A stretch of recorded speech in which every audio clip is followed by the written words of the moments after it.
મારું નામ કુંજલ છે. હું ધોરણ 9B માં અભ્યાસ કરું છું. મેં લાઇબ્રેરીમાંથી એક પુસ્તક લીધું હતું. તેનું નામ છે મૂલ્ય ઘડતર. તેના લેખક છે અક્ષરાદિત્ય. આ પુસ્તકમાંથી મેં એક વાર્તા વાંચી હતી. તેનું નામ છે આઈ કેન ડુ ઇટ.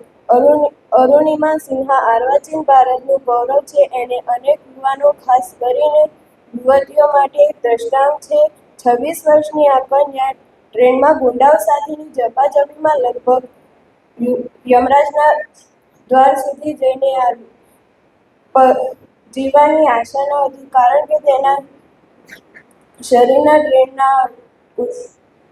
તેના શરીર ઉપર ટ્રેન પસાર થવાથી તેના શરીરના ટુકડા થઈ ગયા હતા. પણ જીવવાની આશા નહોતી, પણ બચવાનો વિશ્વાસ અરુણિમાને હતો. ચમત્કાર થયો અને તે બચી ગઈ. ડાબો પગ કૃત્રિમ અને જમણા પગમાં સળિયા. હોસ્પિટલમાં પડ્યા તે છોકરી સંકલ્પ કરે છે કે હું માઉન્ટ એવરેસ્ટ શિખર સર કરીશ. લોકો તેને પાગલ અને મૂરખમાં ખપાવે છે. તે આત્મવિશ્વાસથી છલકાતી હતી.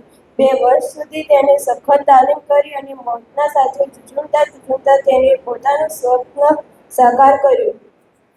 આ સમગ્ર સંઘર્ષમાં તેને ટકાવી રાખનાર, બળ આપનાર એક જ તત્વ હતું, તેનો આત્મવિશ્વાસ. અરુણિમાના અનેક પ્રેરક વાક્યો છે, પણ 2 વાક્યો તો અત્યંત વેધક અને વર્ધનશીલ છે. તે કહે છે કે મને કોઈ લાચાર કહે તે મને સ્વીકાર્ય નથી, અને મારા પગ મને ક્યાં લઈ જાય તે હું નક્કી કરીશ.